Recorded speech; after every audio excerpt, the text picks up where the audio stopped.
West Ham are in big trouble. The signing of Tosin Adarabioyo last episode did nothing to stop a 4-1 battering by Seville in the Europa League, and if we can't turn it around in the second leg today, the search for our first piece of silverware will continue to drag on. But as ever, if you're enjoying the series so far, please feel free to like and subscribe, and let's get into today's episode. And of course, we will be starting out with your comments. If you want to move forward and cement yourself as a Champions League club, the next step is probably starting to think of a replacement for Areola. Someone like Diego Costa, who's always had links to a big move but has never made one, may be a good shout. If not, maybe someone like James Trafford or Kelleher, who's definitely proved to have the quality to play for a big club. Love the content anyway, keep up the good work. So I think it's really interesting that you point out Alphonse Areola as an area of my team that needs improving. As you can see in my starting 11, every single player in my backline has been replaced with the exception of the Frenchman in goal. Now even at the start of Season 1, Areola was a player that I was going to hope to try and improve. However, over the course of both this season and last season as well, he has popped up with some good performances that has warranted me keeping him as our number one, but with him being 32 years of age, in his prime,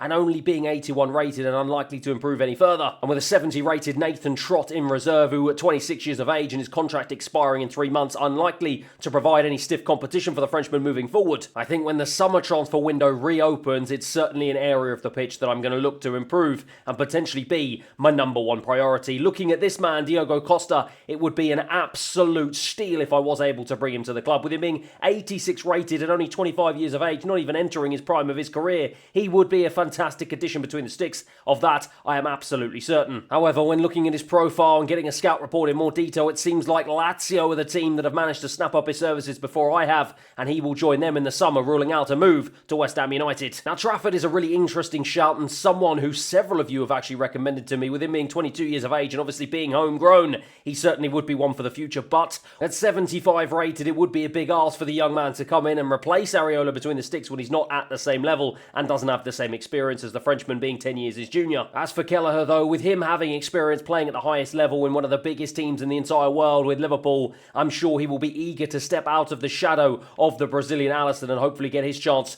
to cement his place as a number one at another Premier League team. Once I get a scout report back from him, another one to keep your eye on. However, as you can also see, I do have another set of goalkeepers, all of whom have been suggested by you that I've got on my shortlist, and all of whom would be a significant upgrade to Areola between the sticks. So once again, let me know what you think. Should I look to bring in any of these new goalkeepers to replace Areola, or does he deserve to remain at the club as my number one in the hope that his experience between the sticks and at Premier League level will serve us well as this club hopefully gets bigger and bigger? And finally, you should sign Jota from Al Ittihad. He was linked with a move to West Ham in January. Love the videos. So yes, I'm sure that Jota in real life is eager for a move back to European football, more specifically to try his hand in the Premier League, and with him having the correct physical stats and seemingly the right technical stats to fit in, I'm sure he would work very well in this West Ham team. However, to be fair, since my switch to this 4-2-2-2 system, and with me having the likes of Somerville, the 85 rated Brazilian Savio, of course the Englishman Eze, the likes of the West Ham fan favourite Jared Bowen, as well as the exciting Mohamed Kudus, all of whom can play in that position, I actually think it's one of the few positions in the entire team that we're very well stocked in. However, with the likes of Savio getting 9 goals and 8 assists so far this season, Eze picking up 7 goals and 4 assists, and Kudus picking up 6 and 6,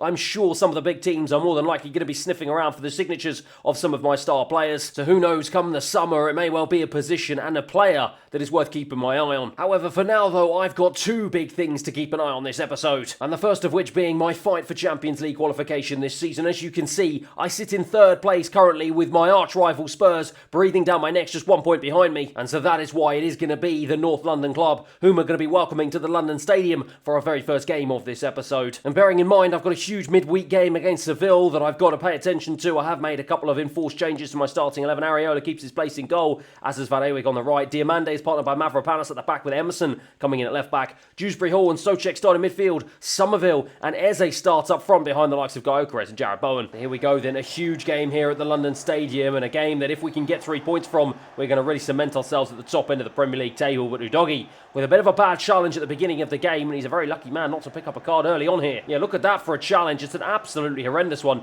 Ange Postecoglou throws his hands down in disbelief, but to be honest, it's an absolute shambles, and he's lucky not to even get a red card. Emerson with the throw. Plays it short to Dewsbury Hall, who I'm sure will be eager to try and put in some better performances so far this season. But with passes like that, he's doing his place in the starting 11 absolutely no favours. But he does manage to win it back and then loses it to Basuma. It's been a bit of a stop-start to this game for that young man in terms of his performances. And it's been a real stop-start season for him as well since joining in the summer. He hasn't managed to quite find his feet. And he's going to try and see if he can make a difference here against our arch-rivals of Somerville. Another man who's been struggling to get back in the starting 11. Brings it forward into Gaokere, someone who's doing brilliantly. Plays it into that man, Dewsbury Hall, who just forced Vicario into a save, but unfortunately found himself in an offside position in the process. Udogi for Spurs into Heung-min Son. Plays it central into Basuma, and now Heung-min Son is going to get it back, and he's going to drive down the left-hand side. It looks like Van Eyck hasn't got the pace to keep up with the South Korean here. He's driving forward to the edge of the box, throws it in. What a volley from Kulusevski. And my word, that would have been a contender from goal of the season if it was going to nestle in the top right-hand corner. He did everything right, except for find the target, and in the end he ballooned it over the bar. It's Madison now for Spurs. Of the two teams here at the moment, it's looking more likely that the North London club are going to be the team that are going to break the deadlock here as it's played back into the path of Pedro Porro. I try and put a challenge in, not strong enough. Sanchez now into Madison on the edge, plays it to Son, straight at the goalkeeper. We breathe another sigh of relief. Somerville looking for an option, finds an option in Van Eyck. It's a really good ball, and now the Dutchman can try and see if he can float his way down this right hand side. He's doing a really good job of doing so, cuts it back into the big Swede and just missed it. He was within a couple of inches of getting on the end of that one. Bumped forward by Vicario, only out as far as Van Eyck, who won the ball really well. And Dewsbury Hall picks it up and manages to wriggle away from a big challenge there. And it's Eze who plays it into Jarrod Bowen on his left to strike, forces Vicario into another save. Well, we're starting to take control here at the back end of the first half here, starting to assert ourselves, but it has not, resulted in a goal as the scores remain locked at 0-0. Somerville picks it up though into Jarrod Bowen, wriggling around, trying to find his way into the box, and he's found a wonderful ball into Somerville, who can play it back into the path of Gaokere, who just passes it into the back of the net to make it look easy and to give us a 1-0 lead right on the stroke of half-time. Well, the fans go nuts against our arch-rivals, and it is not hard to see why.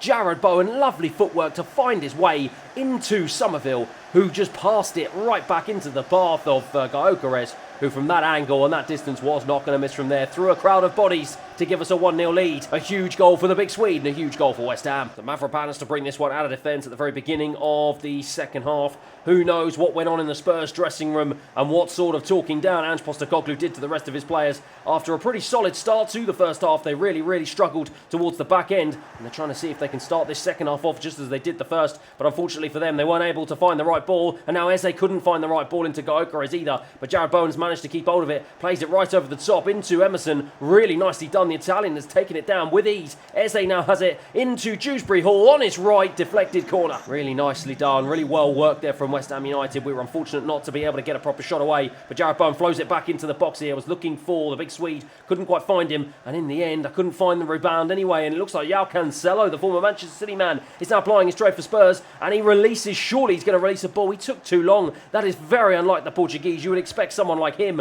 with his quality in class to be able to find the right pass at the right time, but he got it all wrong, and it does allow us to get back, and it allows Souček to win the ball back in a really good position. And now Gaokere can try and see if he can dink this one over to Jarrod Bowen, and Jarrod Bowen manages to get there ahead of Alaba, who in his latter years is struggling here to keep up with the young Englishman, and he forces Vicario into another big save. Diamande, under a bit of pressure from the heavy press of Spurs, managed to get away from it. Somerville into Antonio on as a sub, who's found Van Eyck, and this is really nicely done once again from West Ham into Gaokere, looking for the cutback, and the big Swede couldn't add his second, straight into the arms of the Italian Vicario. Udogi for Spurs. They've got just over 10 minutes plus stoppage time here to try and see if they can find a way back into this game, but at the moment they've been really poor so far in this second half. We've stopped every attack going, and we've looked threatening every single time we go forward, but Spurs now manage eventually to find their way into our half, and they found a really good ball into Bentancur as he got the beating of Diamande. Diamande for pace. Pavlidis has it, and Pavlidis smashes it into the back of the net to give Spurs an equaliser here. 84 minutes on the clock. Well, I couldn't even pronounce Diamande's name properly in my eagerness to try and put in a challenge at the back,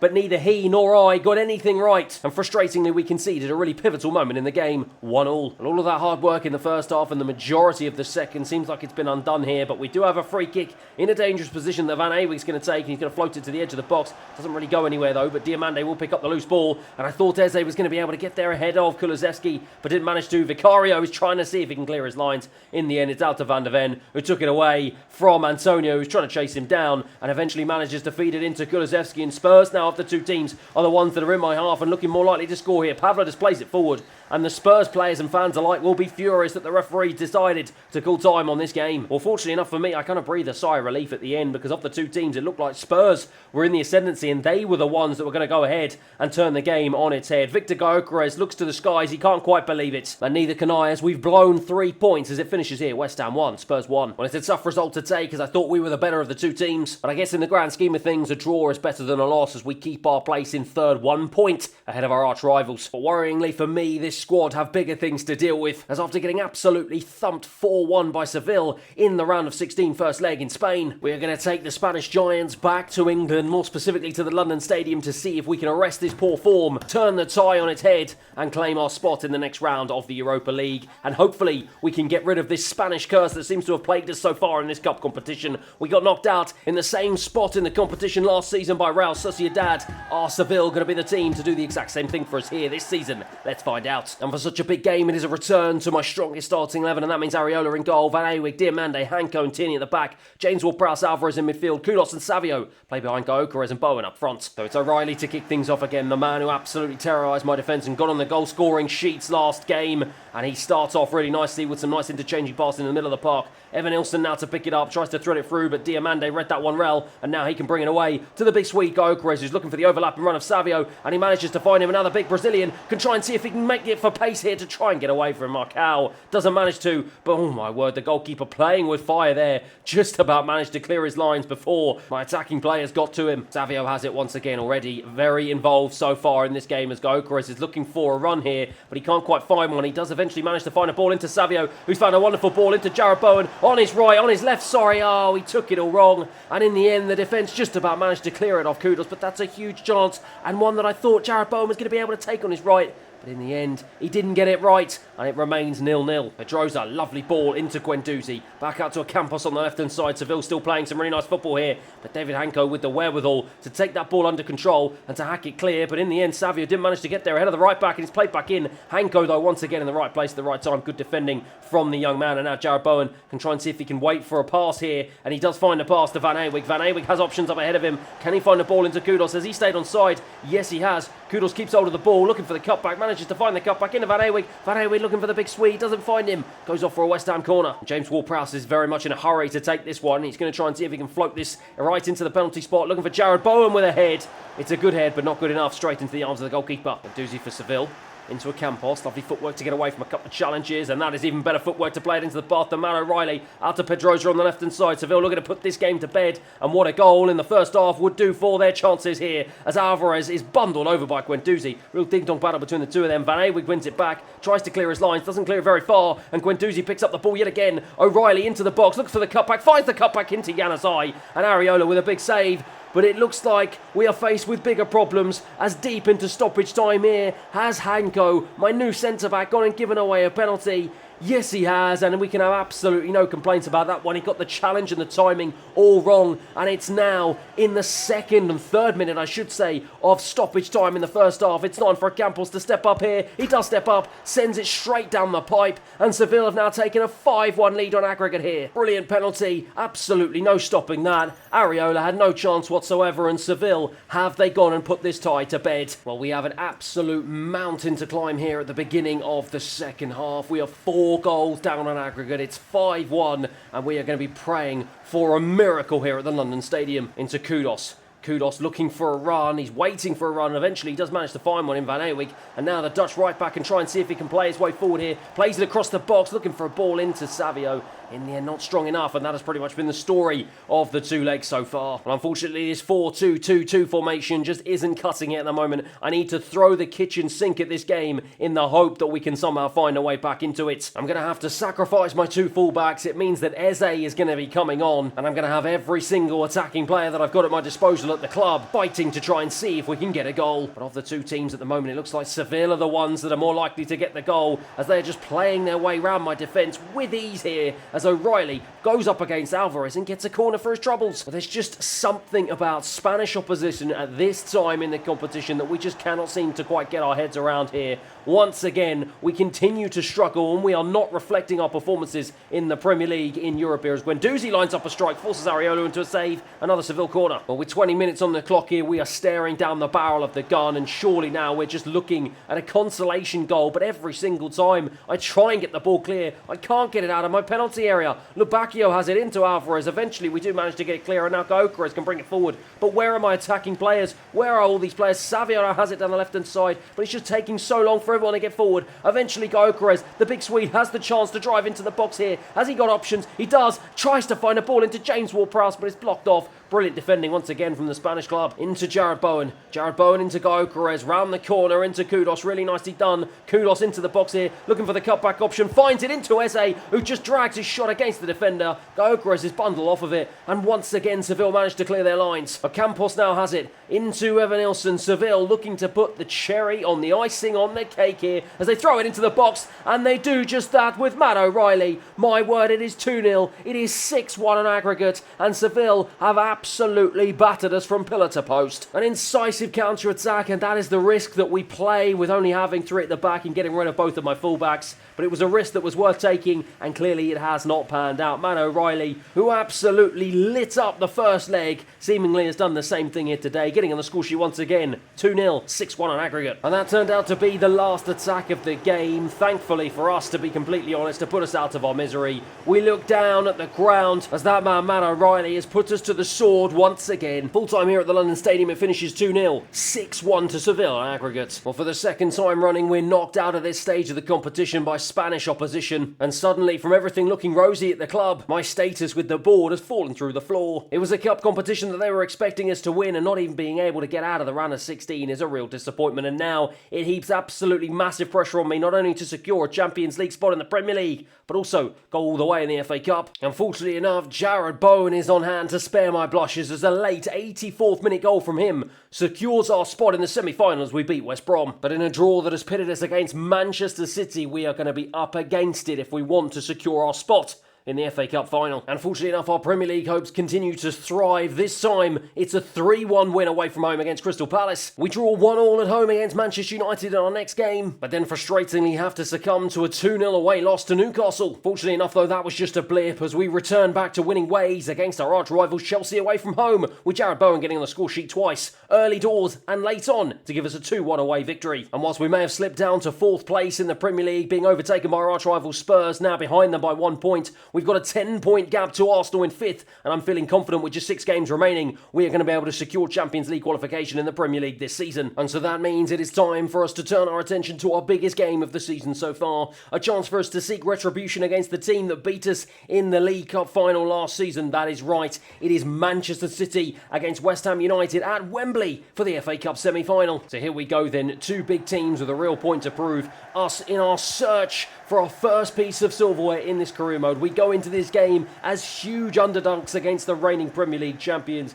Can we go and do something that no West Ham fan and no person in the media believes that we can do? Can West Ham United beat Manchester City and secure our spot in the FA Cup final? At the moment, it looks like we're playing our way through their defence as James Ward-Prowse tries to play it into the middle, but in the end he's blocked off and City get it clear. It's Balde into Paqueta, the former West Ham United player who I'm sure will be eager to put in a fabulous performance against his former club, as Manchester City almost carved by defence open, but Areola, the man who was questioned at the beginning of this episode, coming up trumps with a wonderful save, throws it short into Bernardo Silva here, about 15 to 20 minutes on the clock here as Lucas Paqueta has it on the edge of the box, beats in Haaland who strikes, another big save from Areola. Well, City are knocking on the door here, early doors in this game, and we're struggling to get out, just like we were against Seville in our very last game, as we seem to have picked up that poor form that we left off, but fortunately enough, Alvarez wins the ball back really well, and now Gyökeres feeds it into Jarrod Bowen, and has the Englishman got the pace to get away from Kovacic? Yes, it looks like he does. He drifts into the box here, Jarrod Bowen on his left, and it's off the post and in, and my word, that is an absolutely brilliant counter-attack from an absolute icon at West Ham Football Club.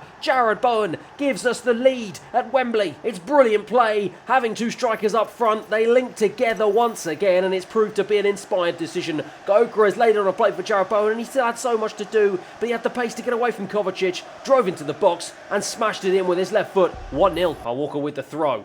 even to Kevin De Bruyne. As you can see from the stats that were on the field, Manchester City have certainly been the better of the two teams, and they have been the team that have the higher expected goals. But at the moment, we're the team that are leading 1-0, but I'm sure City will be eager to try and change that right now. But it's Alvarez trying to get the ball back, but in the end, he's bundled off of it by Lucas Paquetá. Kovacic now into Paquetá once again. Haaland has it. Back once again to Paquetá. Lovely ball into Haaland. They play such good football, and then the finish just was not there. You expect better from the big man up front, but I breathe a sigh of relief. Remains 1-0 into Van Ewijk. Van Ewijk looking for a pass in front of him, doesn't manage to find one, gives it away. Kevin De Bruyne now to try and put it down the left-hand channel, but it's well read by Kieran Tierney, and Tierney now can float it all the way across to Savio, who just displaced Walker. He used his body to get away from him, but the Englishman's got the pace to keep up with the Brazilian, and he can't get it into the box, but eventually he does. And my word, lashes it at Ederson, and Manchester City are very lucky here that the score is only 1-0, as we seem to be the team that are in control right now since we scored. James Ward-Prowse to float it back into the edge of the 6-yard box. Ederson claims it well as the referee blows for half-time. Well, we've got 45 minutes here to do something that we have not done on this career mode so far, and that is to get into the FA Cup final for our first shot at silverware so far this season. But Manchester City, of course, the powerhouse, will be eager to put an end to that as they start off the second half. Savio, lovely footwork to get away from a couple of challenges and feed it into James Ward-Prowse, who certainly won't have the pace to get away from a couple of challenges himself, but does have the wherewithal to play it right the way across to Van Ewijk. That wasn't exactly the ball I was looking for, but he cuts it back into Jarrod Bowen. It's headed away by Ruben Diaz. It's been a really good start to this half. James Ward-Prowse is blocked off by his former midfield partner Lucas Paquetá, and City get it clear. Van Ewijk with the throw goes short to Alvarez. Really nicely done, and the Mexican finds a nice ball into Kudos. Kudos down the channel into Jarrod Bowen. Jarrod Bowen across to the big Swede, who balloons it over the bar. City have got a free kick here, and it looks like it's going to be Julian Alvarez who's going to take it. He takes it short, of course, to Kevin De Bruyne, and that is not the sort of play you would expect from Kevin De Bruyne, as James Ward-Prowse is totally taken out from behind. How on earth, referee, is that a yellow card only for Ruben Diaz? That is an absolutely outrageous challenge that wouldn't look right on a rugby pitch. Two-footed, right through the back of him. Pep Guardiola can't believe it, neither can the fan in the background. I am in utter disbelief.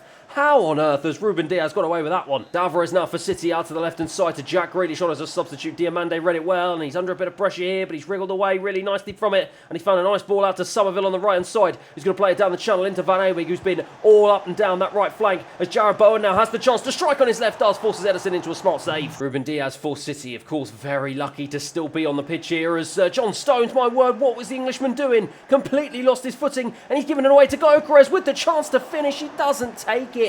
My goodness, is that opportunity going to come back to bite us? You would have bet the house on the big Swede from that position, scoring from there. If anyone was going to take that shot, you would want it to fall to him, and he just didn't take it. The moment got to him, and we've got to hope that the moment doesn't get to us, as that's a lovely ball from Jarrod Bowen across to Van Ewijk, back into the box, and this time the big Swede gets it wrong again. He balloons his header over the bar. He can't believe it. We are deep into stoppage time here. City have got a free kick in a very dangerous position. It's Haaland, the unlikely man to take it, floats it into the box. Eze wins the head. Somerville now has it, and Somerville now can try and stretch his legs, but it doesn't matter because the referee blows for full time. Well, we've been the better of the two teams, and deservedly so. West Ham United, for the first time on this career mode, have secured their spot in the FA Cup final, and we keep our hopes of our first piece of silverware alive in this career mode. Jarrod Bowen celebrates as his goal was the difference maker here today, as at full time it finishes West Ham 1, Manchester City 0. And after beating Aston Villa 3-1 in the other semi-final, it's going to be an all-London affair, as it will be West Ham United against Arsenal in the FA Cup final. Jarrod Bowen yet again stepping up when I needed him to the most. He's got 18 goals to his name in 39 appearances so far this season, and of course it's no surprise to see him top of the goal scoring charts. He's an absolute hero at the club, and these players have the opportunity to become heroes themselves and stake their names in the West Ham folklore in what is going to be a very exciting season finale. But that is that for the end of today's episode. Hope you've enjoyed it as much as I have.